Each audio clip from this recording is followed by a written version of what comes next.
no society ever got better by forcing more religion on the populace. When Gallup reports that religion is on the decline in our country, that, in my opinion, is our signal to start making our voices all the louder. There was a time when that's all we had as human beings in terms of understanding. Everything was magic and deities. Well, guess what? We know better now. And since we know better, we really should think better. The point is that we learn and we grow, and when we understand better, we stop thinking this way, and far too many people just never do. Let the people who want to pledge their allegiance to God, pledge to God. Let the people who want to pledge to their country, pledge to their country. These two things do not have to occupy the same space. We have the power to bring unity, and we also have the power to cultivate division. It all has to do with who rises up as the influencers. Welcome to Unbound, a podcast for new atheists and lifetime atheists, ex-evangelicals, truth seekers, and free thinkers. There is life after faith. And life here is good. It's time for a new perspective. And a better conversation. I'm Spider. And I'm Shelle, and it's time to get unbound. So you want to build a country, and you want a secular rule of government in this country. So what better way to accomplish this than to fill your government with a bunch of religious people? That'll work. That's the United States in a nutshell, and how we've done things for a long time. I'm Spider. And I'm Shelle. And tonight, we are going to be talking about secularization, how it's supposed to work, and what the benefits are to a society that adopts a more secular way of doing things, as opposed to constantly kowtowing to fake deities and the people who support them. But before we get into any of that, as you noticed, last week, again, we were kind of incommunicado. And there were a couple of reasons for that, most of them personal. But a lot of it had to do with me trying to reconcile what we're doing with this show with the fact that we've kind of skirted over a lot of stuff in the last few months. When we decided to stop doing the whole Christians behaving badly thing and just focus on a single topic, I thought it was a good idea at the time. I thought that it was something that would actually enhance what we were doing, but it's becoming more apparent to me over time that we are missing out on commenting on a lot of things that we should be commenting on. Right. The whole point of this show is to come up with topics that are timely and relevant and have social impact. And I think that our Christians Behaving Badly segment was a really, really good way of staying on top of that. And it was also a good way for you guys to hear from Shelle. Yeah. And I feel like her voice has been diminished quite a bit over the past few months since we decided to take it in a different direction. I do get very, very zealous over the topics that I choose. I'm usually the one that's choosing the topics, and I put a lot of work into the notes, and my brain just wants to run with it. Right. And every single time I listen back to one of our episodes, and it's just me going on, and you sitting across the table and just agreeing with everything. It's like, okay, well, isn't this one of the problems within evangelicalism, where the man has everything to say and the woman just sits there and agrees with him? We don't want that to be the show. Right. So we made a decision last week that first we were going to do just one episode a month that was all Christians behaving badly stuff. But the more I thought about that, it's like, well, what happens in the weeks in between when things happen and it's not time to talk about that? Well, honestly, I think that it's just better to talk about it. Right. And I think that it's going to help people hear from you some more because you're going to be a little bit more involved in the conversation. And then, of course, when we get into the main part of our show, I found that when we were doing this before, you were more vocal. Yeah. And I really want to get back to that. I know that our listeners like hearing from you. And I think that you've chosen a couple of really, really good stories to start us out. So just before we get back into our Christians Behaving Badly segment, and we're going to revive this and hopefully do it every week. Yeah. But before we do that, just want to let you know our Patreon account is out there, patreon.com/unboundpodcastnetwork. Toss us a $5. You will be glad you did. We'll be glad you did. We'll be able to do more with the show, and it will just help us to move things in the direction that we want them to move, and we'll be able to start offering more cool stuff if we get more people supporting the show. Right. So if you have the means to help us out, We are starting at $5 level. That's just over $1 an episode. And I think that it's well worth it. And if you are not in the position to help us out financially, again, just tell somebody new about the show this week. Let someone who needs to hear this messaging get in front of it, because that is how a lot of podcasts gain popularity, is with their listeners talking about them and bringing new listeners in. So if you can do that for us, that to me is every bit as valuable as that $5. But if you can do both, even better. So with that, let's dive right into our Christians Behaving Badly segment. And I love these two stories. I love these two stories that you came up with. The last time I put together a Christians Behaving Badly segment, it just seems like the stories were much less crazy. And I don't know about that. We've talked about some crazy shit. Yeah, but they were like ordinary people who've done weird stuff. Mm-hmm. This is like people who have an actual platform doing really weird stuff. Mm-hmm. So this first one I chose because it relates to a couple of our earlier episodes, like number 58, Who Would Jesus Kill? And episode 49, A Brief Look into Christian Violence. Yeah. The headline on this from Right Wing Watch is, Just Kill 'Em. Prophet Jeff Jansen brags that the ushers in his church will not hesitate to shoot anyone who tries to, quote-unquote, pull something. And does he ever get specific about what he expects people to pull, and what is a big enough offense to get their ushers to draw their guns? I did not search out the entire sermon because what I heard was enough. Who wants to hear all of that? Who wants to listen to that? I'll probably have flashbacks.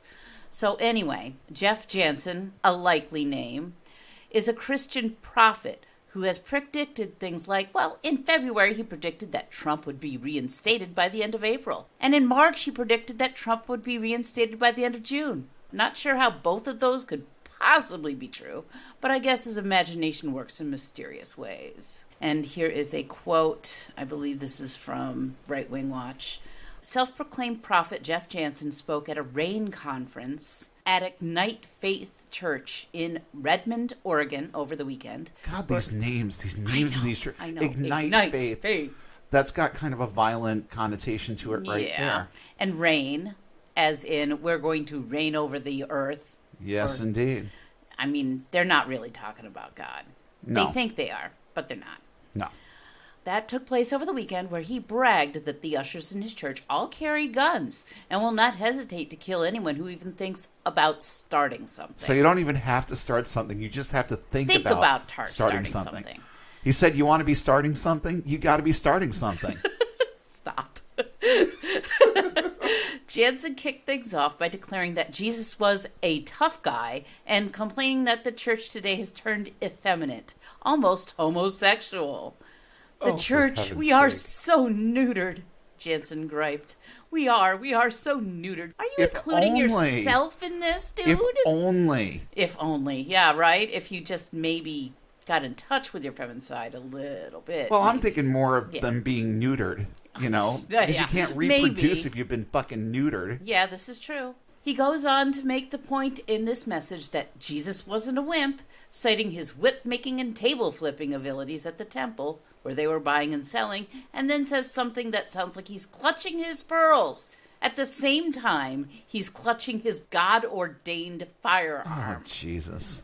He was a man, he added, but the church, the ecclesia, the government of God, has been so nerdered and so turned effeminate, almost homosexual. I'm just telling you straight up, it's just ridiculous. Where are the men? Where's the maleness? Where is the I will defend the children? I will protect the family. My ushers at my church, they all pack. I mean, they all pack. You come to my place and you think about starting something, you're dead. They'll kill you. They'll shoot you because they're going to protect everyone else. You try to pull something, you're dead. I said, listen, guys, if I'm up here preaching and someone comes up running, you make sure you get him. Just kill him. Just shoot him dead. Oh, you know, for starters, I'm having flashbacks of Mission Impossible, and just thinking about this coming from that pulpit on Bring a Friend Day. Uh-huh. I mean, it sounds like the same kind of craziness Yeah. that was going on in that room. I mean, no one was talking about killing anyone, but it was the same level of crazy. And I've heard so many of these things, from the time that I was a fledgling evangelical as a teenager.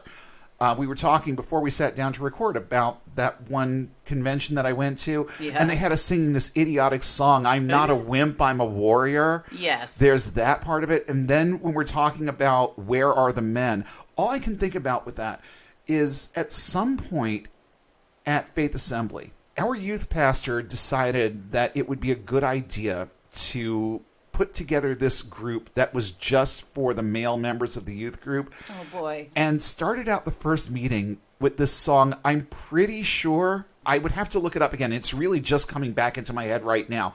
But I'm pretty sure there was a song out there by Carrie Livgren, who used to be of Kansas and then AD, who put out this song called We Are the Men. And it was every bit as cringeworthy as it sounds. Oh, I that don't sounds remember terrible. the lyrics. I should look it up. I'm sure it's on YouTube. I can find it, probably plug it into the show notes so that people can watch and cringe the same way I had to when I was 15. You could probably just find the lyrics. It's just, But these people are such one-trick ponies. We've been hearing the same shit for decades from these people. None of this is unfamiliar. Because in the 70s, people were still trying to do the peace and love thing, for the most part. All the Jesus A lot of Jesus movement stuff, But like in the 80s, people had to be men. And especially in evangelical circles. Yeah. The whole power struggle thing became very real in the 80s. And the whole concept of toxic masculinity really, really blew up during that decade too. So, the whole man-centric thing. And I just absolutely adore how he equates manhood with carrying a gun. Yeah. Paging Dr. Freud. Yeah, I know, right? Seriously. There was that one quote in our last episode about, if you really need to feel the pulsating heat of your weapon firing. It's like, and I've actually thought that before. Yeah. But every single time I see something like this, it becomes even more vivid. Yeah. It's like, are you trying to protect something or are you trying to compensate for something here? The clip of Jansen preaching was shared by Right Wing Watch on their Twitter page. And it, of course, the internet. And the internet just sort of tore it apart. Most called the clip disturbing or equally hilarious and horrifying. But thankfully, most just came to mock him. Check out his church on Sunday. Maybe his ushers won't kill you. Yeah. And it's more of that warmth and love and acceptance. They understand their God way better than they think they do. Yeah. And when they come out with stuff like this, it just makes it that much more vivid in my mind how well they really understand this, but keep it mostly under wraps. They want God to be this picture of love and grace and just fatherly goodness. And then they come out with this. Well, this kind of thought comes from somewhere. So where does it come from? It comes from getting to know their daddy. Like we talked about all the way back, and I think it was episode 2. Get to know your daddy because this is who he is. And when they come out with stuff like this, it just makes it that much more apparent that they understand it. And this is the type of father that they want to emulate. And it is absolutely equal parts horrifying and laughable. Yeah. It's laughable to the extent that we understand just how ridiculous it is, but it's horrifying when you start understanding how much of that thinking infiltrates culture and the impact that it can have. And we've seen small snippets of it recently, but we've seen much bigger ones in the past. We've seen plenty of examples of how this kind of image of God manifests in the way that people think and behave. Yeah, so, definitely. Not to get too heavy in what's supposed to be kind of a light subject, but it's very true. They know who their God is. At the end of the day, they know who he is, and they emulate him well. What's the next one on the list? Next up is my personal favorite, disgraced televangelist Jim Baker. He's been a favorite on this show before. I just pity him. He's not powerful enough to earn my anger.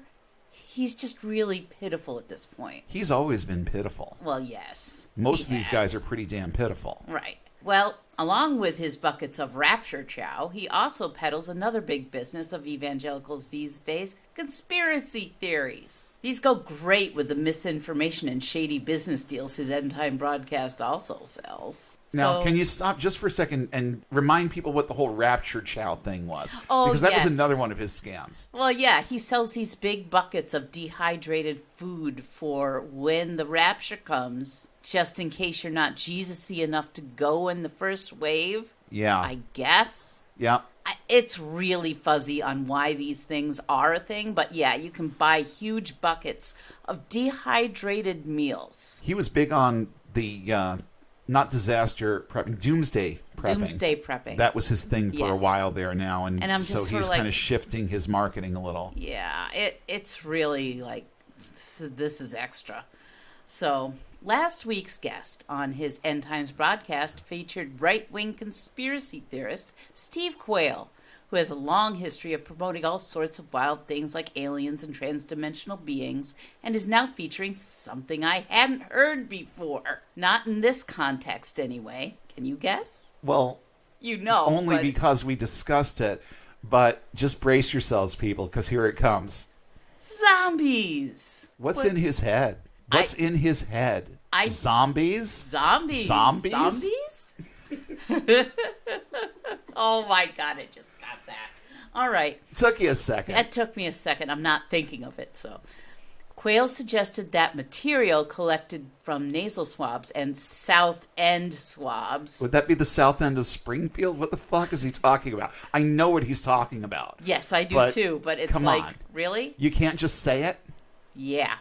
Used in COVID-19 testing are covert genetic capture techniques designed to create a bioweapon that could transform people into the undead on the latest edition of the Jim Baker Show. Baker did not appear to question the premise that real-world zombies existed when speaking to Quayle, referring to the reanimation of the deceased as being like any other disease. I smell a great, big, fat David A.R. White movie in the works with this. Why doesn't he just fucking collaborate with him? I know, they need to collaborate. Because this would absolutely blow up PureFlix. Oh, yes. It would be like the biggest thing that they ever put out. The Christian Walking Dead, can you imagine? Well, we've got the Christian Sons of Anarchy, so why the fuck not? Yeah, right? If you haven't heard of Steve Quayle before, and I hadn't, this is a person who has also promoted the idea that Obama got the nomination for the presidency from, quote-unquote, Satan's throne in 2008, and has claimed there is a massive conspiracy by the global elite to reduce the human population by 90%. Through the use of birth control, Ebola, and the Zika virus, and also purports to be the foremost expert on giants. I shouldn't be surprised by any of this. It's not that I'm surprised. It's just that I read this and it's like, what kind of thinking rational human being would listen to this for like more than 5 seconds? And then it occurred to me, well, no, a thinking rational human being wouldn't, but the people that tune into this idiot absolutely would. Right. He really does buy into the whole QAnon conspiracy theory about the Democrats sex trafficking children and drinking their blood, etc., and grossness. Well, yeah, I mean, there's so much of that, and of course, obviously none of it is substantiated. You can't ask him to cite sources, because it's one of those things where he would come back and tell you to do your own research. Yes, do your own research and discover it for yourself. Well, no, because you're the one that's saying that it's happening, so we kind of need for you to expand on this a little bit and tell us why we need to believe it. Well, I don't need to do that. This comes straight from the mouth of God, and he wants you to know this, and you can accept it or you can reject it. That's pretty much the way that would be handled. And obviously, that's good enough for the people who would be tuning into this shit. But for the rest of us, and I'm thinking how absurd it is. Right. But then it occurs to me that we're talking about people who adhere to a religion where they worship a God who died to basically quell his own anger over rules that he created that now humanity finds themselves in a pickle in. And these rules were violated by a woman who ate an apple given to her by a talking snake. So when you look at it from that perspective, how far off is this to someone who believes that implicitly and has believed that their entire lives? It seems much more plausible. They're not going to be asking for proof. They're just going to start sending in the checks or cash apping whatever money they're asking for, however it's done these days. Send your check, send your cash app, send your PayPal, whatever you want to do. As long as the money gets to us, it's all good. Yeah. As a further note to his dubious credentials, Alex Jones believes every one of Steve Quayle's predictions have come true. Of course he does. Why wouldn't he? Because now he can springboard on the heels of this and do his own thing with it, too. So, of course, he's going to believe it implicitly. And then, can you imagine these two, they get together and they start combining their idiot forces together? I've talked about Jim Bakker's show before when he was peddling the colloidal silver cure for COVID that doesn't exist. But I think this particular guest really shows you the level of talk they're getting on the show. Well, yeah, but I mean, we're talking about a guy who tried to peddle a cure for something he doesn't believe in. Right. So what caliber of guest, I mean, let's say that you wrote a book on like anything and it caught the interest of Jim Bakker. Oy. When his publicist calls you and asks you to be on his show, what's your response? Yeah. I mean, I know I wouldn't go on his show. Well, no. I would never want my name associated with that guy. So it's like you call and call and call until you get somebody who's going to say, sure, I'll come on your show. And there you go. Quayle admonished those who would question the plausibility of his zombie claims. He said that the doubters should ask why the U.S. military and the Centers for Disease Control and Prevention have documents related to zombies if all this is wild stuff. And yes, the U.S. military and the CDC both have emergency preparedness sections about the zombie apocalypse, as they are both ridiculous, but also effective training tools for learning. The CDC has like a list of emergency preparedness hints for if there's a zombie apocalypse. It's kind of tongue-in-cheek. It's just getting people used to kind of reading what they're supposed to do because they have all those lists. Now, I never knew that this existed, but part of me says it's kind of brilliant. Yeah. Because the types of people who are going to be like COVID deniers and anti-vaxxers might actually listen to this and glean something useful from it if there ever was some kind of widespread natural disaster that they had to deal with. Now at least they have a little bit of knowledge at their disposal that they can use. So I can understand why it's there. I think that it's very, very cheeky that it's there and that it's framed in that way. But I don't think it's all bad. No, I think it's a good way of getting a certain type of person to think in a certain direction. It's basically the collapse of civilization idea.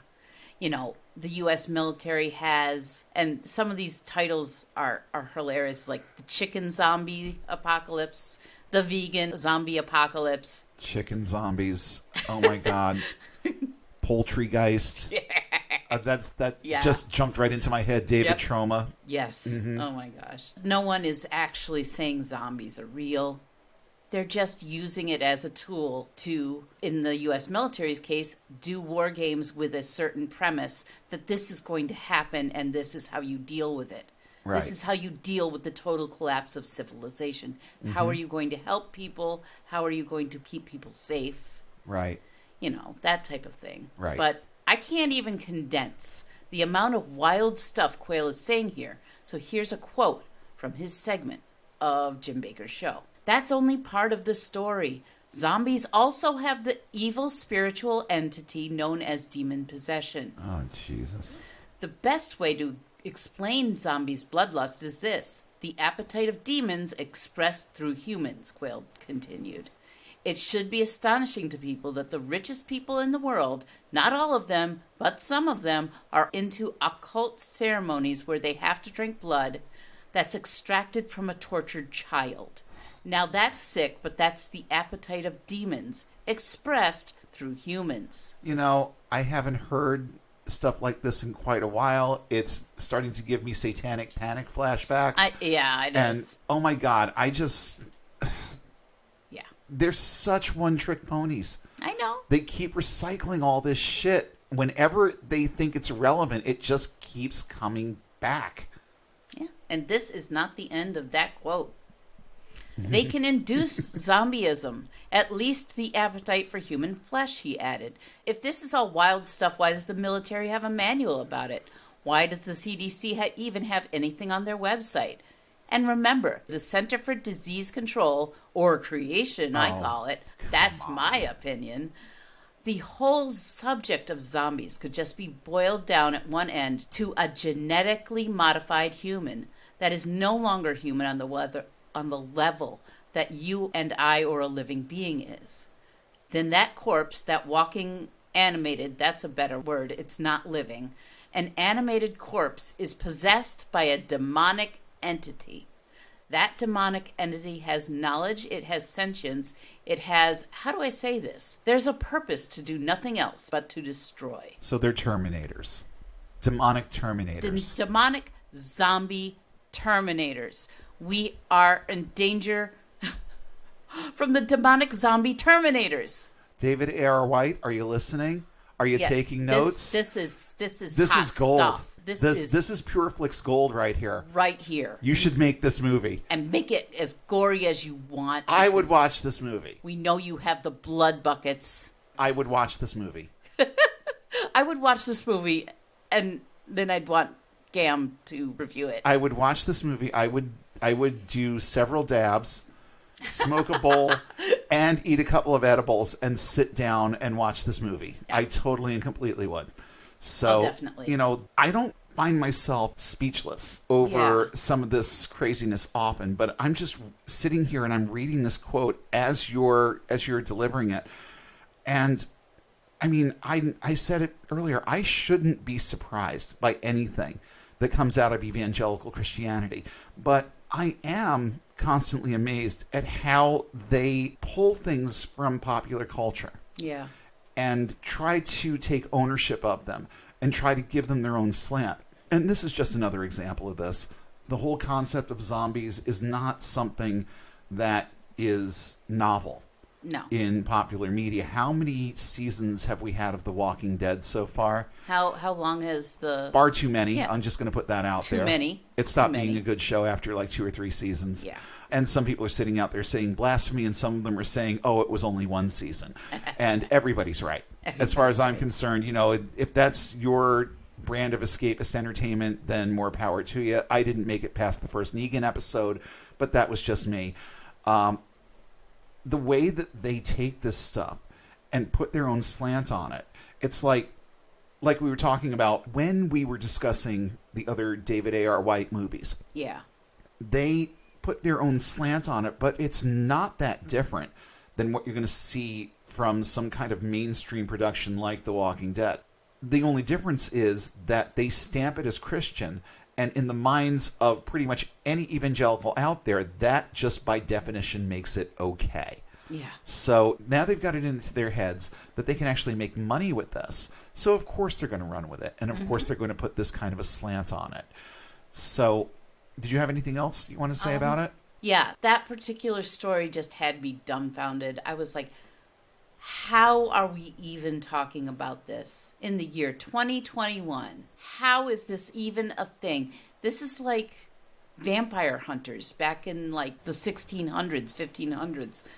People purporting to kill vampires. How are we still talking about talking snakes making girls eat apples in 2021? I don't know, man. As long as these stories are still out there and they're still being regarded as literal truth, then that opens the door wide for all of this kind of stuff because there'll always be an audience for it. And there will always be people who just take it at face value and believe it because someone who they consider to be a quote-unquote authority says it's true. And we've talked about the dangers of that kind of thinking many times on this show, too. So I'm not going to belabor that point. I think it's time to just get right into our main topic. And I'm so glad that we brought this back. I think that it's really, really neat to be able to say that we're actually out there and we're paying attention to what's going on right now. And I like that we can deliver some good messaging on the right now aspect of this and provide something that's a little bit, I don't know, lighter to lead into a more heavy subject like what we're getting into right now. But that's it for Christians Behaving Badly this week. We will be back with more next week. If you like what we're doing with this, then please let us know so we can do more. And even at 59 episodes, this is still, this show is still kind of a baby. We're still in the embryonic stages of it. And we want to know if you think we can do anything better. If you like what we're doing or you don't like what we're doing, we want to hear from you. And all of our contact information is going to be listed at the end of the show. So I'm just going to leave that there, and we're going to move onward into our main topic.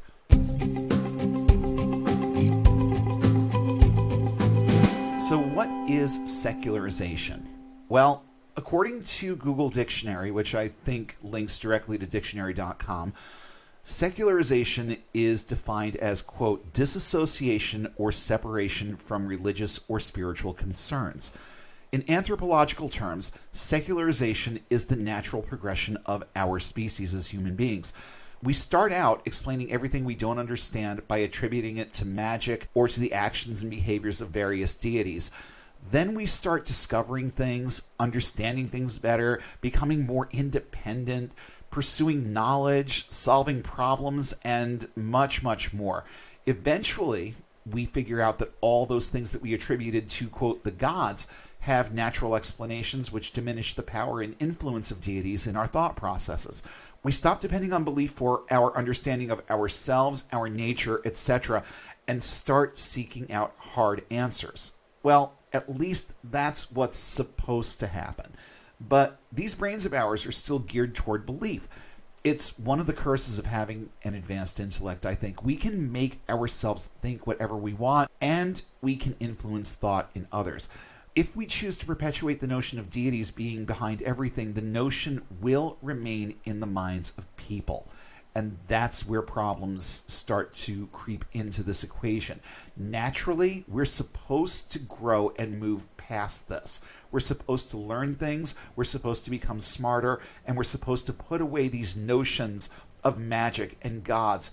But these things are still in the world, and there are reasons why. Most of them have to do with the way that our species just continues to perpetuate these things, and it happens as the result of grown-ups continuously placing these thoughts into the minds of children. That is most of it right there. Our base tendency, and it always has been, this is just us as people, and we can observe it in the world right now. There are still plenty of primitive cultures out there where we can observe this. Our base tendency is to believe in deities. That is, on a very primitive level, that's our base tendency. One wherein access to information and knowledge, particularly in the area of science, is not yet available. And that's where a lot of pagan religions came into play. Paganism has its roots in primitive, that word is important, primitive human thought, and is the oldest form of religion there is. In other words, it's a religion that's as old as people. And religion itself is as old as people. And honestly, this was one of the key reasons why I eventually adopted paganism. It seemed more, I guess the word is natural, for a person to follow paganism than to follow Christianity or any other religion for that matter, because it felt to me at the time like it was something that was really built into my DNA. And it is. It is.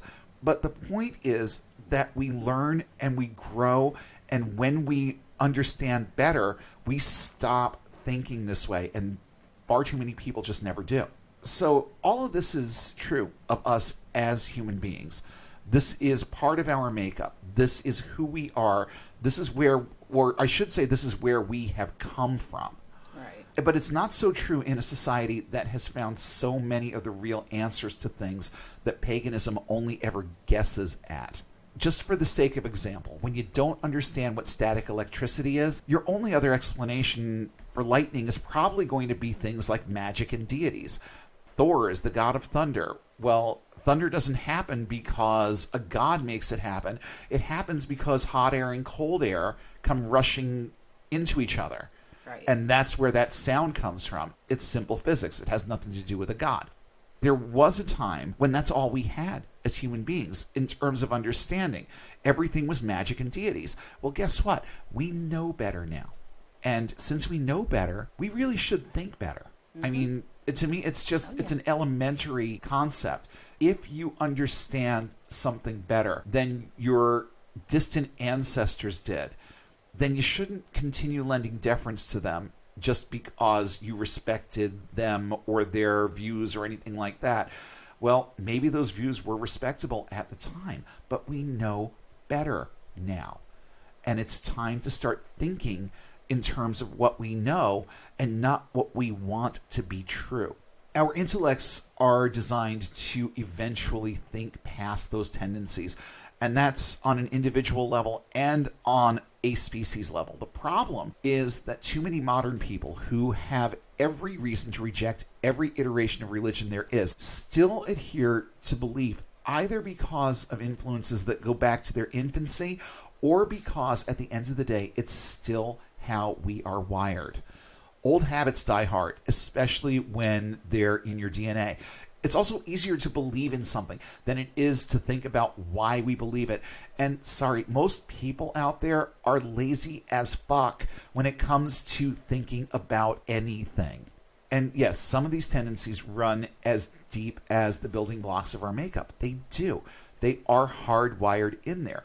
Just because we have these highly developed brains doesn't mean we always know how to make things like microchips, okay? That happens over time. We all have to start somewhere, though. If you don't think that thought and behavior are at least somewhat hardwired in us, just look at bees, birds, fish, ants, and more. Who teaches these things their behaviors? And they have some very intricate behaviors. Oh, yeah. Who teaches them? The answer, no one has to. They just behave that way because that's what nature dictates that they do. And nature dictates that we think along certain lines too. But it also provides the means for us to think past those things and become smarter. That's what these advanced brains of ours can do. We can become smarter. And that means that we don't always have to think the way that we think when we are babies or when our species is a baby. On the heels of that, nature dictates to us that we require answers and explanations. That's the way that our brains work too. We're constantly asking questions. Why is this way? Why does this happen? And those needs are only ever sated by finding, or let's be realistic here. In a lot of cases, it's a matter of settling upon and not finding those answers, so that we can get around to the business of thinking about something else. We decide that things are the way they are for reason X, so our brains don't have to stress over them anymore. This is how things like religion start gaining ground. God is a convenient explanation, so we run with it for a time, but then we learn better, or at least we should. That's how secularization is supposed to work. We figure out that we either have the answers or that the answers have yet to be uncovered. We stop stamping everything we don't understand with base explanations and start trying harder to understand them. That is secularization in a nutshell. It's how it is supposed to work. We stop thinking in terms of, well, God did it, and start thinking in terms of, well, what really did it? Because we know it wasn't God. But as we know, there are still plenty of people out there who need that anchor of religious belief to satisfy their need to know. I put a capital K on know there, because that's what we are striving for, is to not have an opinion, but to know what's going on. And religion is a terrible anchor for that. But people still need certain things. They need explanations for things that they can believe in, like the creation myth. That's where that comes into play. It's not good enough for us to not know where we came from. And we still don't. We still have no idea why life even exists. We know that it exists, and we can do things like map the human genome, and we can look back in time, literally look back in time, and see what the probable origins of our universe were, how long ago it happened. But key questions of why precisely are we here remain unanswered to this day. And religion is a great buffer for that. Right. So people need explanations, and they also need a scapegoat for hanging on to their antiquated thoughts and ideas. And this manifests in things like homophobia, and they can hide behind their God when forming those opinions. And that makes them, in their minds, it makes them right. The Bible is very, very good at placating these kinds of needs. And like our pagan ancestors, we take this concept of God and mold it into whatever works best for us. Remember Life of Pi? What's the best story? Yeah. Even to the point of stamping our God as loving and nurturing, when his own divinely inspired word paints him in a much darker, more sinister light that leads to things like, step out of line in my church and we'll fucking shoot you. Right. I found this quote interesting. It was the only part of the article that I actually liked. It comes from an article on newrepublic.com, and I liked this one little snippet that they put out there. Quote, Western societies are largely secular. Even countries like the United States, which contain high levels of religiosity, popular culture, education, and politics all operate within an essentially secular paradigm. And yet, religion continues to prosper. Presidential candidates discuss their faith. People still go to church. Most Americans draw a connection between religion and morality, and religious leaders continue to hold real sway. And this is where the problem lies. Right. We live in a secular society. We do. But there's so much religious influence in that secular society. It's gone a long way toward tainting the data on these things that we should understand about us, about our world, about science, about a lot of things, because we want to grow past this. Our species wants to grow past this need for gods and magic and all of this. But the way that most societies are constructed, it is impossible to make that separation, because there are too many people in power in a lot of world governments that still think this way and are going to think this way for a very, very long time. God and gods and religious structures are going to be part of the equation. And secularism understands this. That's the interesting part. Secularization is not about eradicating religion. Oddly enough, religion factors into secularization. It's not about removing religion from the equation. It's about doing with religion what we do with everything else, finding a place for it to fit into the structure of society. And when you get it right, the people that want to be involved in it are involved in it, and the people who don't have to be. Right. But the way things are structured right now, you can't get away from it, because governmental policy is being enacted on the basis of what people believe. Yeah. So if you don't believe it, too bad. You're still bound by these laws, and you're still bound by these ways of doing things. So you may not believe that abortion is wrong, but guess what? We do. So we're sorry that you're going to die, but it must be God's will. You can't get away from it. The way that we do things right now as a society, and it's not just America, this is a global thing. Or I don't want to say global. It's in a lot of places around the world. Right. In a majority of places around the world, this is the way that it is. Religious tolerance, I'll say it again, is a secular concept. It's where the concept of separation of church and state comes into play. Our founding fathers understood that religion and government should be separate. But here's the problem. There were plenty of those same founding fathers who used their religions to gain influence and integrated their religious principles into the way they governed. This has been a thing from day one in this country and in a lot of other countries that came before us. And the bottom line is that we need a truly secular society, but we also need a moral society. And in the minds of a lot of people out there, and many of them who have seats in government, the answer to that is to integrate religious morals into the framework of government and society. It's a very, very slippery slope at best. In some ways, our society has gone through a significant degree of secularization, but we fall way short in others. Let's take a look at just a few of the positive things that secular thought has in fact graced American culture with.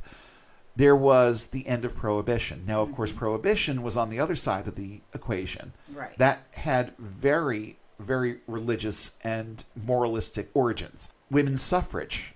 And for those who are still caught on that term, and yeah, there are people out there that don't know what this is, it's the right for women to vote. Right. And we haven't had it all that long in this country. Nope. 1920s, I believe, is when that... 2020 was the 100-year anniversary. Yes. So of when women were able to vote. Right. So since 1920, I don't want to say ever since 1920, this has been a thing. Right. But America's a lot older than that. Mm-hmm. There were a lot of elections before that. Yeah. But it took that long for women in this country to be allowed to vote. And that's just white women. Mm-hmm. Oh, yeah. Black women and any other race could not vote until, I think it was finally, it's like 67. That is not long. No, not at all. And it all stems from the same problem, which is racism, which clearly and obviously has its roots in the Bible. Yes. And other quote-unquote holy texts. But, the Bible is pretty brazen in its endorsement of and also training in slavery. Right. And how to own people as property. Mm-hmm. It's all in there. Then, just getting back to my list, the space program is another big one. Because there's one key element to that needs to be embraced by a society before you start developing a system around it. And that is a trust in the efficacy of science. Right. So science is a very secular concept. Science and religion are like oil and water. So the fact that we have a space program and other government-backed scientific bodies is further evidence that America wants to be a secular society and isn't being allowed to be. Right. Then you have the civil rights movement, which did admittedly have some very strong spiritual leanings, but the civic nature of it and what society stood to gain from that transcended anything religious. Right. Then there was the sexual revolution, and I'm sorry, you're not going to find that kind of thinking in any religious or at least Christian context. Right. People like to talk about we're a Christian nation. Well, no, we're not. We never have been. But there's been all kinds of Christian influence in the way that we do things. And it's also very, very recent that free expression in terms of sexuality has been accepted in society. And along those lines, we had Roe versus Wade, which was definitely a good thing. Yeah. It could go away in a heartbeat with the way that the Supreme Court is right now for the opposite reasons, all having to do with religion. Yes. But it was a good decision because it made the point that women have autonomy and should be able to make choices for themselves right down to whether or not they reproduce. And I think that's nothing but good. I mean, I have said before, I'm not a fan of abortion as birth control, but I'm also not going to judge anyone for having an abortion for whatever reason they do it, because at the end of the day, it's just none of my fucking business, and I need to stay out of it. Yeah. So there is that. Movies and TV was the next thing that I brainstormed about. What, movies, TV, and pop music. I'm going to just go ahead and cluster them all together because I can't think of anything that comes under more scrutiny in Christian circles than anything pop culture. Oh, yeah, definitely. So the fact that we have this vibrant pop culture in this country is further evidence that this country wants to be secular. You've got the prohibition of state-sanctioned prayer in schools, and we can thank Madeleine Murray for that one. I was brought up to not like Madeleine Murray. Oh, yeah. We were all brought up to, think that she was a horrible, horrible person. Oh, no. She did a lot of good for society in just standing up for this one issue. And she stood up for others, too. But this was the one that I think helped keep things, at least in our public schools, a little bit more secular. Right. Because prior to that, there was definitely more religious influence on the school system. And it wasn't just prayer. It was other things like corporal punishment and different defining lines for gender roles and all of that, even in the context of schooling. So this one thing really did away with a lot of religious thinking that had permeated our public school system. So no, she was clearly not a villain. She was one of the biggest heroes that the public school system in America ever saw. And we just talked about Roe versus Wade, but what about the women's liberation movement in general? In general, yeah. LGBTQ rights and same-sex marriage, and one of my personal favorites, marijuana legalization. All of these things point toward a society that wants to be secular, because none of the things on that list are going to jibe with most Christian doctrine out there. No. None of the things on this list are going to be considered moral by the type of people that stand against them. And where are most of those people getting their morals from? They're getting them from sources like their pastors, and they're getting them from the Bible, the ones that actually read the Bible. Yeah. They're getting it from religious sources. So the fact that society embraces these things to a greater or lesser extent, there are some that aren't quite as widely embraced as of yet, but in terms of society in general, we have at least become okay with most of this stuff, which means that we think along secular lines as a society already. Now, all of the above are examples of what secularization is supposed to do. They demonstrate a separation between religious ideas and free thought. They all encapsulate the concept of removing religious considerations from the equation of morality and ethics. They communicate that benefits to society and the individual outweigh the opinions and tenets of a religious system, and that we should be striving for the former, not falling in lockstep with the latter. But since we think the way we do, and religion still permeates a lot of areas where it should be kept from touching at all, there are still some pretty huge negatives. Let's take a look at a Pew Research study from last year that outlines some very noteworthy facts about the role religion plays in government in the United States. This is from pewresearch.org, and it's one of their articles, one of their studies called 8 Facts About Religion and Government in the United States. I'm going to go through these kind of quick with a little bit of commentary on some of them.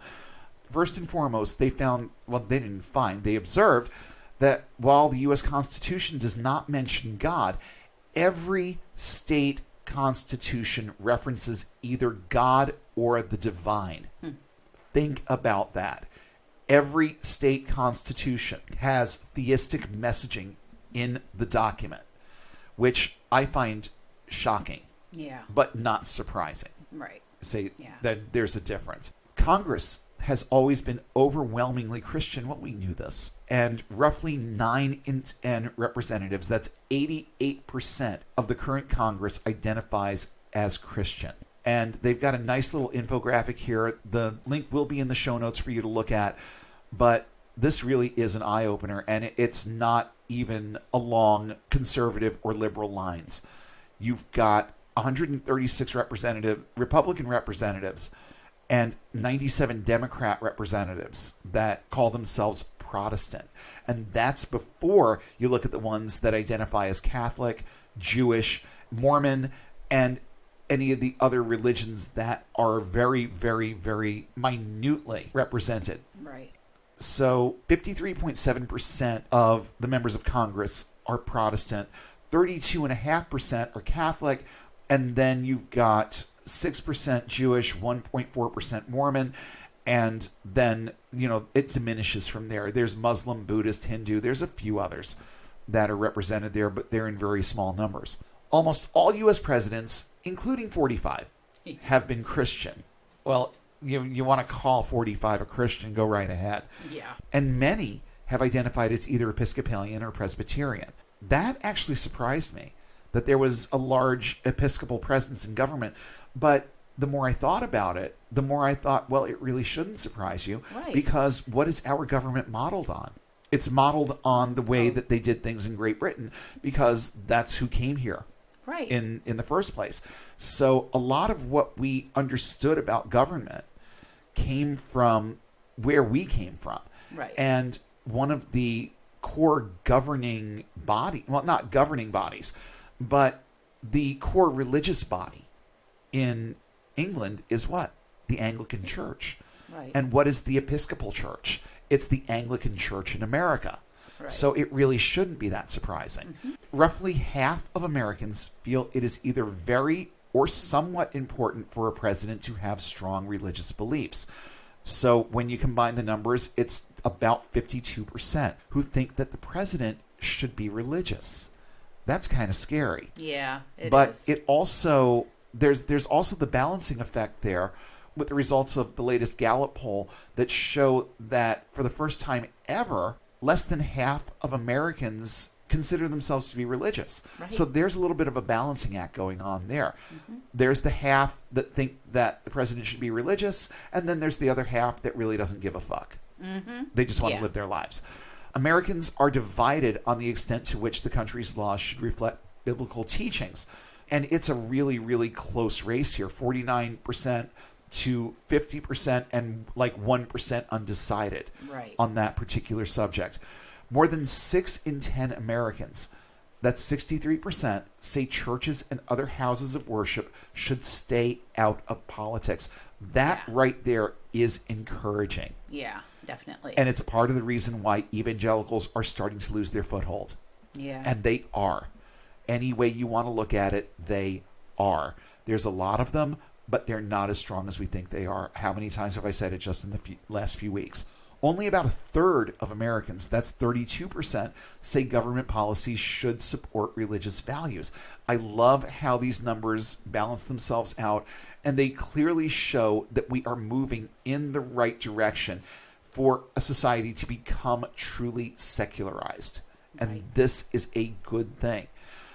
So there are good and bad things going on this list. The last item that they list here is that even though the Supreme Court ruled in 1962 that it is unconstitutional for a teacher to lead class in prayer at a public school, 8% of public school students aged 13 to 17 say that they have ever experienced this. So only 8% of kids who are in school right now say that this happens, and most of those schools are in the South.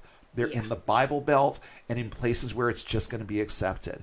And even then, it is still a tiny number, which is also a very good thing. But I think it's also important to note that all outward expressions of faith by the United States government endorse and perpetuate belief in the existence of the Christian God.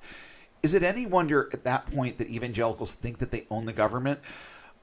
When was the last time a Hindu representative demanded invoking Ganesh at the beginning of a proceeding? It doesn't happen because religions outside of the Judeo-Christian moniker don't have the power from within that Protestantism has. And let's be fair, it's not always wild Pentecostal evangelicals pulling the reins here. But any flavor of Christianity provides an inroad to evangelical thought in government. There's also plenty of agreement between radical evangelical doctrine and that of other more traditional Protestant denominations. A lot of times, it's just slight semantical differences. And they can pull whatever meaning they want from it and find points of relatability so that they can further their messaging and use more traditional channels to do it. And some of those influences are very easy to track. Let's think about how things go down in our government sometimes. Just for the sake of example, governmental proceedings are often opened and or closed with prayer. They call them invocations. Government buildings often have monuments or etchings that include scripture verses or passages. Our money still says, "In God we trust," and that grates on me to no end, and I'm sure it does with a lot of people. Our Pledge of Allegiance still includes the phrase, "Under God." And you know what? I'm going to stop on that just for a sec. We're going to talk about the Pledge of Allegiance just for a couple of minutes. The Pledge of Allegiance, to me, is a prime example of how religion permeates our government. In a truly secular society, this never would have happened. But as we've already demonstrated, our government has always been stacked with religious people of varying degrees of zeal. It doesn't surprise me that one voice could have made this kind of drastic change, and honestly, that's pretty much what it was. It was one voice that basically made this happen, and that one person's voice got the attention of an American president who turned around and made this a thing that we still do today. The source for this is an article from the Washington Post, and it just it recounts how this came about. And the original Pledge of Allegiance was first penned in 1891 by Francis Bellamy, and it was very simple. It looked like this: I pledge allegiance to my flag and the republic for which it stands, one nation indivisible, with liberty and justice for all. Short, sweet, to the point. It was perfect the way it was. Later on, however, things were added, like mentioning the United States, just to be clear which flag we're pledging to. That's not terribly problematic. And for years, there were various calls to invoke the name of God as part of the pledge, but it wouldn't happen for more than 60 years. Then came Reverend George Dougherty, and I hope I'm pronouncing that right. I actually looked it up. George Dougherty, born in Glasgow, Scotland in 1911, was brought to the United States in 1950 to become the pastor of the New York Avenue Presbyterian Church, a historic house of worship in downtown Washington that Abraham Lincoln attended. When Lincoln was president, the church held a special service on the Sunday closest to his birthday that he liked to attend, and that was about the only one that he liked to attend. It's worth noting here that Lincoln was not a religious person and that he attended church as president for reasons that were far more political than spiritual, and by all accounts didn't attend church that often. But Dougherty himself had not heard the Pledge of Allegiance until he heard his young son recite it. He said, I came from Scotland, where we said, God save our gracious queen, God save our gracious king. Here was the Pledge of Allegiance, and God wasn't in it at all. Well, that's good in a secular society, but it wasn't good enough for this guy. Dougherty had previously sermonized about the need to insert, quote, under God into the pledge, but he found his prime audience in February 1954 when President Dwight D. Eisenhower attended Dougherty's service in honor of Lincoln's birthday. In that sermon, he said, to omit the words under God in the Pledge of Allegiance is to omit the definitive factor in the American way of life. He knew the president was going to be there. Well, yeah. This wasn't sermonizing. This was soapboxing. Yeah, okay? Definitely. And thank goodness he wasn't too overdramatic or anything. I mean, there's that signature emotionalism and sensationalism again, and this time it got the attention of the president. Now, Dougherty argued, if you're going to argue anything in a sermon, he argued that under God was broad enough to include Jews and Muslims, although he discounted atheists, because of course he did. Yeah. An atheistic American is a contradiction in terms. Really? I'm still a citizen. Yeah. If you deny the Christian ethic, you fall short of the American ideal of life. There's that lovely signature Christian arrogance at play. Yeah, really. And I'm reading this, and I just made this little note. He said, if you deny the Christian ethic, you fall short of the American ideal of life. The American ideal of life, said the Scottish immigrant. Yeah. You mean the Christian ethic that... I'm sorry, but are you talking about the Christian ethic that calls for enslaving black people and attacking and killing them for being black, for just being black? Are we talking about the Christian ethic that would deny a woman an abortion even if her life is in danger because it must be God's will? Are we talking about the Christian ethic that pries its way into everybody's bedrooms and makes a particular stink if everyone in the room has the same chromosomal makeup? Ideally, I think society would be better without any of that. So that's what I think of your Christian ethics and the necessity of inserting this into our Pledge of Allegiance. Let the people who want to pledge their allegiance to God, pledge to God. Let the people who want to pledge to their country, pledge to their country. These two things do not have to occupy the same space. Now, prior to all this, calls to add under God to the pledge had been promoted by groups including the Knights of Columbus and veterans organizations, but Eisenhower proved to be the audience the movement was missing. And I'm sorry, this whole thing was a setup. Yeah. It was such a setup. The week of Dougherty's sermon, bills were introduced in Congress to add the phrase, and Eisenhower signed the act into law on Flag Day, June 14th, 1954. All of a sudden, I don't like Ike that much. Although, I'm kind of caught between a rock and a hard place with this guy, because when you think about what I do for a living, he was also instrumental in the development of the interstate highway system. Yeah. So we may have to say one nation under God, but we also have safe roads that we can travel on. And if you've never looked into the creation of the interstate system, it's something I recommend very, very highly, but I'm not going to spend time on it here for obvious reasons. But it's actually pretty fascinating. And he was behind that too. So you learn to take the good with the bad. Mm-hmm. So that's kind of where I'm at with that. And, I don't think I need to get into the entire laundry list of ways that religion has steered the tides in our government over the years. But religion, and in recent years, evangelical religion, has definitely had an undue amount of say in policymaking and legal issues. And it goes way beyond just adding this phrase to our Pledge of Allegiance. Now, it was Jimmy Carter who opened the doors wide to the influx of evangelical influence in our government. Note that I said evangelical and not Christian. Now, I don't want to vilify him. No. I actually really respect Jimmy Carter. I'm not saying this was his fault. I'm just saying that this is how it went down. And this comes from a New York Times article called Religion and Right-Wing Politics, How Evangelicals Reshaped Elections. And I'm going to read a little bit of a lengthy quote here. When he campaigned for president in 1976, Jimmy Carter often invoked the late theologian Reinhold Niebuhr and his admonition that, quote, the sad duty of politics is to establish justice in a sinful world, unquote. That sort of faith-inflected speech from a major national politician was new to most voters. So was the candidate himself, a former Georgia governor who taught Sunday school and described himself as born again. This was an obscure term for many millions of Americans at the time. Mr. Carter managed narrowly to win that first post-Watergate national election. As president, he put liberal aspects of his Baptist tradition front and center, whether appealing for racial equality, lamenting economic disparity, or making human rights concerns integral to American foreign policy. What he did not win were the hearts and minds of his white co-religionists. Even as late as the mid-1970s, the term born again was kind of a fringe concept, especially in American politics. But evangelicalism was alive and well throughout the heartland, and it was often associated with some of the darkest attributes of the faith, specifically the radical, far-right leaning segment that would come to be known as white evangelicals. So it's true, Jimmy Carter was the catalyst for an entire movement of hate-filled vitriol fueled by a segment of the population that didn't like his liberal slant on Christianity. Again, it wasn't his fault. Let's be clear about that. He didn't get the ball rolling with an evangelical shitstorm in our government.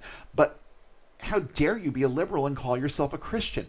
Carter tried to mainstream liberal Christian thought, and the Proud Boys of the day didn't like it one bit.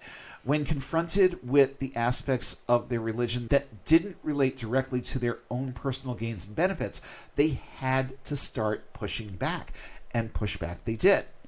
This is around the same time that organizations like the Moral Majority began making their voices heard, and they did it with the express intent of infusing conservative evangelical thought, policy, and practice into the workings of government.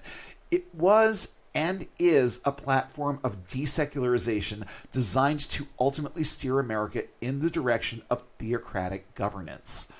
The Moral Majority was the mouthpiece that white evangelicals needed, and they used it well.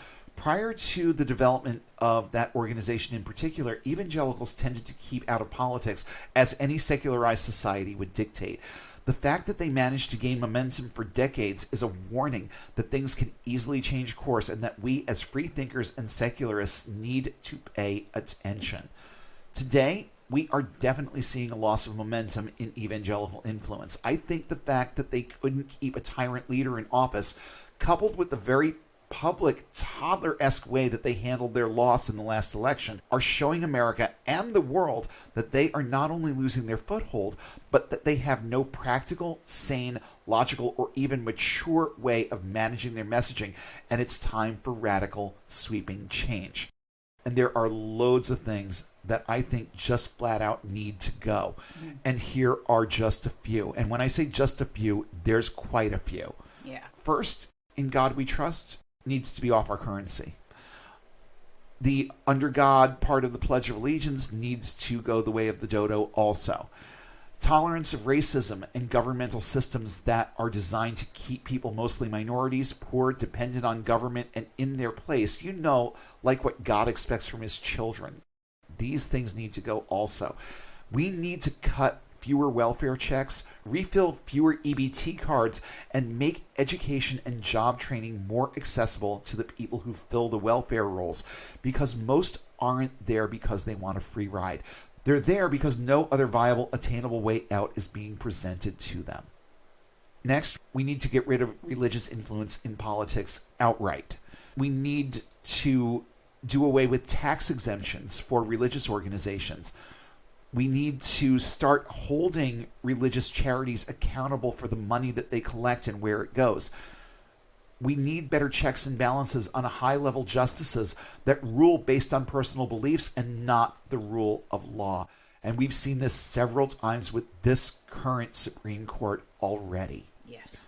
We need to remove special exemptions afforded religious organizations that threaten public safety. And I'm talking specifically here about churches that insist on having mass gatherings during a pandemic and take their fight all the way to the Supreme Court so that they can go on harming people. Right. We need to do away with wage gaps, because all that represents is this skewed religious concept that in some way, shape, or form, men are more valuable than women in every aspect of life, including in the workplace, and that they don't deserve to make as much as a man does to do the exact same job, which is bullshit. We need to eradicate political involvement in women's health issues. Yeah. And we need to stop letting men decide what women do with their bodies, period. We need to stop adhering to conflicting standards of conduct and appearance between the sexes. And this is still a thing in our country. Pink is still for girls and blue is still for boys, and we need to start moving away from that sort of thinking. We need to stop arguing over what constitutes a marriage and just let people love who they're going to love. We need to get rid of hackneyed sexual mores that affect people's social status, employment, and more. We need to get rid of moralistic rules of conduct imposed by employers that affect people outside work. Don't tell me I can't smoke weed outside work. Right. Don't tell me to pee in a cup so that you can see what I do when I walk off your premises. We need to appeal to established scientific bodies first when dealing with widespread public health crises, and not politics. We need to stop stamping entire societies with uniform codes of morals and ethics. There are too many issues that our government looks at as black and white. And they look at them in those terms because the vast majority of them adhere to at least similar religious structures. And it's those thought processes that determine what policy is going to be, and that needs to stop as well. We need to stop allowing messaging from religious leaders and personalities that threaten public safety. Let's remember, and yes, I'm saying tape their mouths shut, and here's why. Freedom of speech does not extend to messaging that creates harm or chaos, vis-a-vis yelling fire in a crowded theater. How about enacting penalties for perpetuating rumors, fears, and outright nonsense about things like masking, vaccines, and the very existence of COVID-19? How about demanding mandatory disclaimers from these nutbag televangelists that state unequivocally that what they're saying is nothing but their opinion, and that those opinions have no basis in observable fact or science? Oh yeah, that'll happen. I think it should. Yeah. But it's not going to anytime soon. And that's a huge problem, especially right now. Yeah. We need to eliminate the option of teaching creationism, either alongside of or in place of evolution in public and private schools. And we need to stop calling it science. We need to do away with corporal punishment in all schools, not just letting the private schools have their way. No. We need to do away with this as a society. Yeah. It does no good for anyone. And spare the rod, spoil the child, that right there is a biblical concept. And that right there tells me that it has no room in a secular society. Yeah. Let parents decide how to deal with their kids. Don't tell me to hit them because they act up. We need to do away with the continued, unabated, unchecked, and unregulated operation of recognized and identified hate groups, an overwhelming majority of which have religious ties and foundations, including organizations like the KKK and other white supremacist organizations that are like it. So that's a long list of things that need to change, and I think I really only scratched the surface with what I brainstormed. There's way more than that. But let's just look at this very comparatively small list for a second. How do we make those changes? It's like I've said before, we have to be mobile and not complacent. We need to make our wants known to the people who represent us in government. We have to use the voices that our current political structure affords us and start using them more aggressively. We need to counter theistic thought with secular thought and make it crystal clear to the policymakers in our government that faith-based anything is bad for society and that secular thought on the same issues is more beneficial and will do far more to move society forward than reciting lines like "one nation under God" ever will. And while every political structure out there has its advantages and disadvantages, no society ever got better by forcing more religion on the populace. Ask anyone who lived in Iran in the 1970s and still lives there today. Theocracy breeds chaos. Secularization quells it.